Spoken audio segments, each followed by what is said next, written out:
UP की SDM ज्योति मौर्य और उनके पति आलोक मौर्य का विवाद इन दिनों चर्चा में है। इस विवाद के बीच बिहार के जमुई जिले से कुमारी संजना और जितेंद्र शार्दुल की भी एक कहानी सामने आई है, लेकिन विवादों की वजह से नहीं बल्कि अपने संघर्ष और त्याग की वजह से। जिले भर में पत्नी के संघर्ष की कहानी की हर कोई प्रशंसा कर रहा है।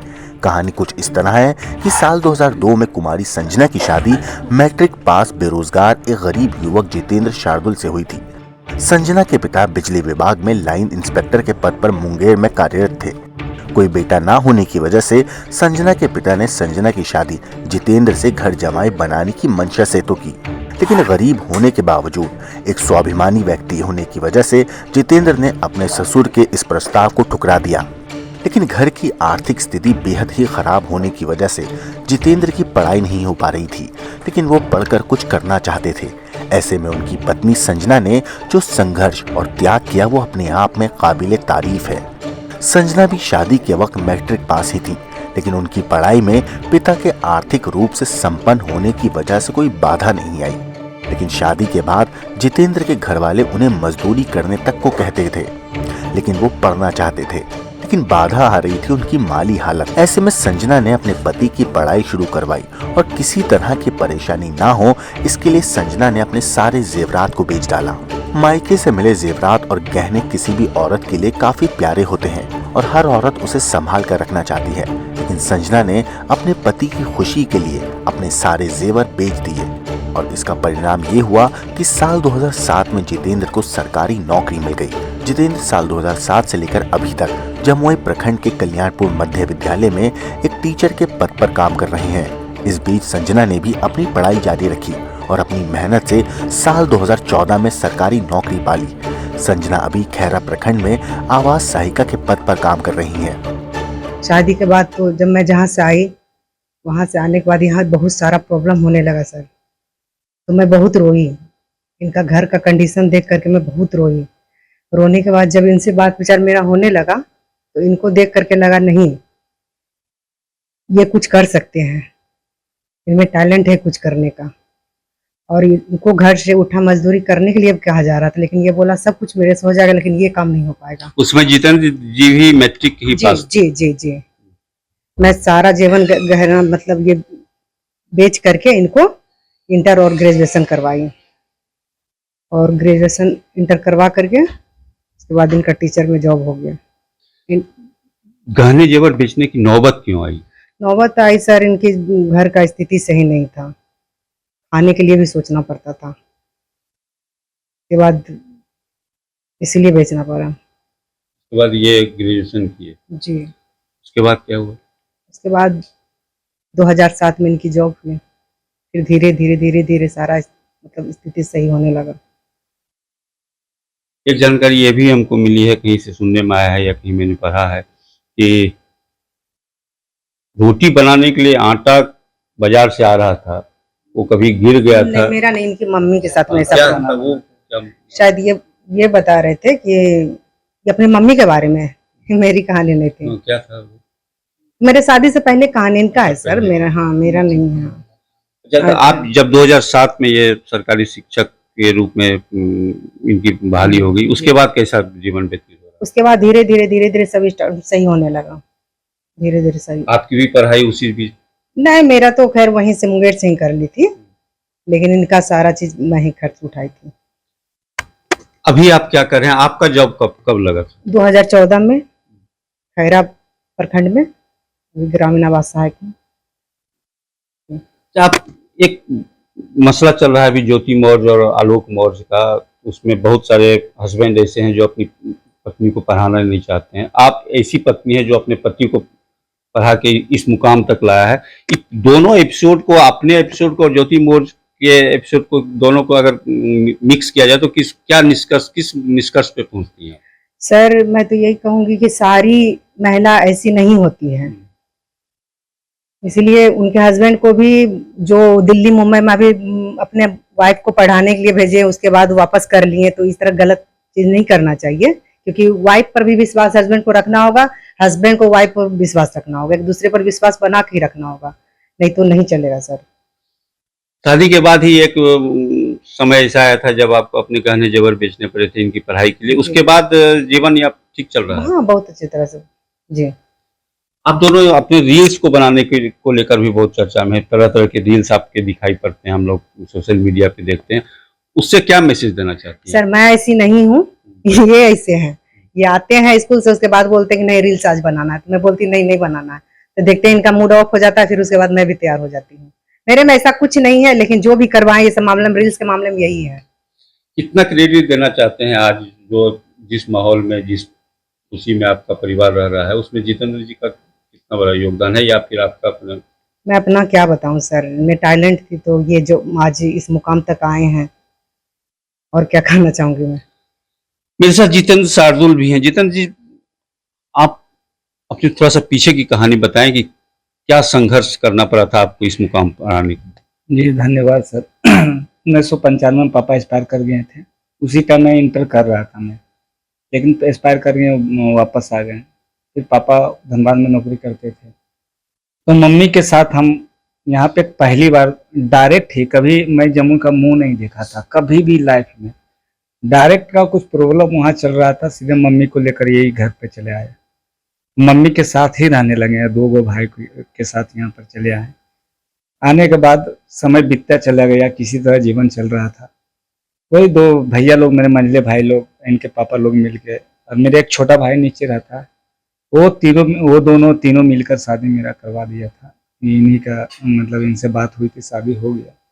शादी के बाद ही इंसान का, मेरा जो दुख का जो घड़ी है, उस शादी के बाद ही प्रारंभ हुआ।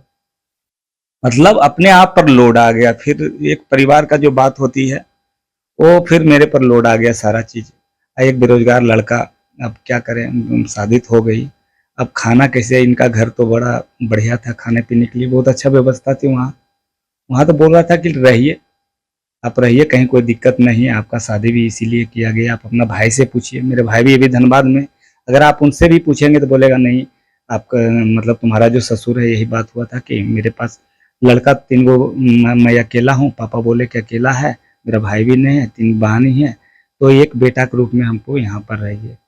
तो यही कहानी था। हम बोले कि यार नहीं, दुख की बात है तो आप मेरे यहाँ भी, आपका हम पूरा सेवा कर देंगे जीवन भर, उसमें कोई दिक्कत, लेकिन हम घर जमाई बन के नहीं रहेंगे। तो प्रॉब्लम यहाँ भी थी, 2 रूम थे। अब मुंगेर का बगल में ही पूरब सराय में डेरा लिए हैं जाकर। एक किताब दुकान से, विद्या बुक डिपो है देवन नाम का, बेचारा हमको बहुत सहयोग, देवन यादव करके सहयोग किया कि आप सिर्फ बुक मेरे दुकान से उसके दुकान पहुंचा दीजिए, वहां से मेरे यहाँ ले आइए, आपको जो रह रहे हैं आपको खर्चा मेंटेन कर देंगे। उसी में 100-200 रुपये बेचारा पर डे दे देते थे। वही एक रूम 300 रुपये हम लिए थे। वो रूम मकान मालिक था पहाड़पुर का, एक कुणाल सिंह करके था, वो हमको बेचारा दे दिए कि भैया रहिए ना, आपसे 300 रुपया ही लेंगे, तो आप रहिए, दोनों हस्बैंड वाइफ रहिए। दोनों चल गए।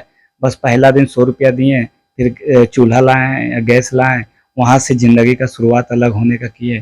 धीरे धीरे धीरे किसी तरह समय बीतता गया, और वो तो मैट्रिक ये 2003 में करा ही दी थी कि उसके बाद, हाँ 2003 में इंटर करवा दिए थे, और उसके बाद वैकेंसी आई, और फिर वैकेंसी आए, बस बिहार सरकार। एक बेरोजगार युवक से संजना की शादी हुई, और आज आप सरकारी शिक्षक हैं, तो कितना क्रेडिट देते हैं संजना जी को इस मुकाम तक पहुंचाने में? देखिए सर, शादी होने के बाद तो आदमी का 2 माइंड हो जाता है ना। आदमी का क्या हो जाता है, एक वाइफ के साथ आदमी जो अटैचमेंट हो जाती है, और उसके बाद जीवन बिताना बहुत। इनका तो रोल ऐसा था कि हमें नहीं लगता कोई लड़की इतना बढ़िया से सुख सुविधा छोड़कर वो किसी के साथ चलने के लिए तैयार हो जाएगा जिसका कोई अता पता नहीं कि उसका मंजिल कहाँ रुकेगी। तो ये मेरे लिए हिम्मत का काम की है। मतलब दुख में तो और नहीं छोड़ी, सुख तो छोड़ दीजिए, शादी विवाह में नहीं जाती थी क्योंकि मेरे पास कपड़ा नहीं है, तो क्या पहन के जाऊंगी मैं। कपड़ा नहीं के कारण ये कितना इनवाइट हम लोग कैंसिल कर देते। अगला आदमी ऐसा पहन के आया, मैं क्या कोई बहाना से कर जाते थे कि नहीं आ पाएंगे। इनके पास कपड़ा भी नहीं होता था, कोई सूती का साड़ी कोई रिलेशन वाला दे दिया या सिंथेटिक का, तो उससे सूट बनाकर भी घर में पहनती थी। तो समस्याएं बहुत थी जो कि हम लोग नहीं, आज के डेट में वो सारा समस्या खत्म हो गया, जो कि आप इन्वाइट में भी लोग को जाते हैं, उसमें जाने की इच्छा कि देखने जा रहे हैं या दिखाने जा रहे हैं अपने आप को। समस्या इतना है कि उसको ये माइक में भी बोलना पूरा कहानी ये मेरी बस की बात नहीं।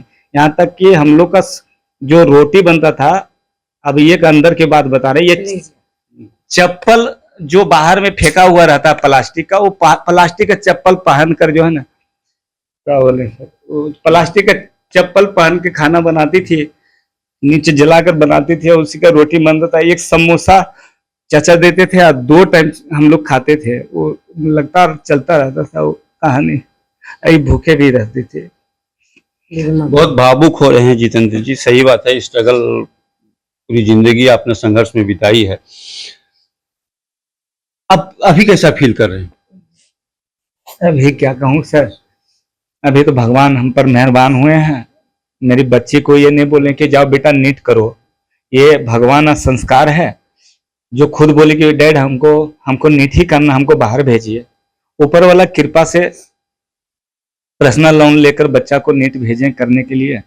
और कभी भी बेटी पर प्रेशर नहीं कि तुमको क्या बनना है। मेरा हम दोनों को एक ही चीज है, बेटा एक अच्छा इंसान बनो, खुद ब खुद मंजिल मिलेगा। नहीं डैड, आप लोग इतना मेहनत किए हैं, हम आपको कुछ करके दिखाएंगे। अपना डिसीजन लेकर वो कोटा आइलैंड चली गई और वो अपना स्ट्रगल, इतना अच्छा लाइफ छोड़कर वो भी चले गए। सोचे थे कि यही से करेंगे, लेकिन नहीं, वो माने नहीं। जितेंद्र जी, आजकल आप बहुत वायरल हैं, आपके बहुत सारे गीत हम लोगों को सुनने को मिलते हैं, स्कूल से लेके घर तक के। घर में भी आप पति पत्नी रील्स बनाते हैं, स्कूल में भी बच्चों को गाना बजा के, नाच गा के अलग तरीके से पढ़ाते हैं। कैसा फील करते हैं आप? सर फील क्या, हमको ये लगता है कि जीवन में हर इंसान को, डांस ही नहीं, हर इंसान को, हर पति को, हर पिता को इस तरह से करना चाहिए। उससे क्या होता ना, पिता अगर खुश है तो बच्चे भी खुश हो जाते हैं, पत्नी भी खुश रहती है। जो हमारे समाज है, जो लोग फ्रस्ट्रेशन में हैं, वो देखकर थोड़ा सा अलग महसूस करते हैं। हम खुद के लिए हम दोनों रील्स में बनाते हैं। मेरे जितने भी परिवार है वो देख के मोटिवेशन हो कि ये लोग कितना संघर्ष किया है और संघर्ष करता है, उससे मेरा एक अलग एनर्जी मिलेगा लाइफ में। तो इसके लिए भी हम लोग ये कुछ नहीं जानती थी, डांस वगैरह कुछ नहीं जानती थी, इसको जबरदस्ती कराते हैं कि कीजिए ना, थोड़ा बाबू को अच्छा लगेगा, मेरे या इसको अच्छा लगेगा, आपको खुश देखेगी तो पढ़ेगी बढ़िया से, कि मेरे मम्मा लोग डैड लोग कितना खुश से रह रहे हैं। तो वो हम लोग का खुशी देखकर ज्यादा खुश हो गया और पढ़ाई, समाज को भी एक अच्छा संदेश जाता है। जी समाज तो अगल बगल भी देखते हैं कि मेरा ही फैमिली में कोई अगल बगल नहीं कर रहा, तो वो लोग भी थोड़ा वो डांस करने लगे हैं। और जीने का एगो जरिया है कि चलो 1.5 मिनट का एगो रील्स बनाते हैं तो एक दूसरे का रिलेशन भी बन जाता है, कमेंट्स भी आता है, अच्छा खराब अच्छा कर रहे हैं भी, तो थोड़ा सा ठीक लग जाता है। जो काम करते हैं परेशान हो जाते हैं, फ्रस्ट्रेशन से दूर हो जाते हैं थोड़ा सा। ब्यूरो रिपोर्ट, क्राइम तक।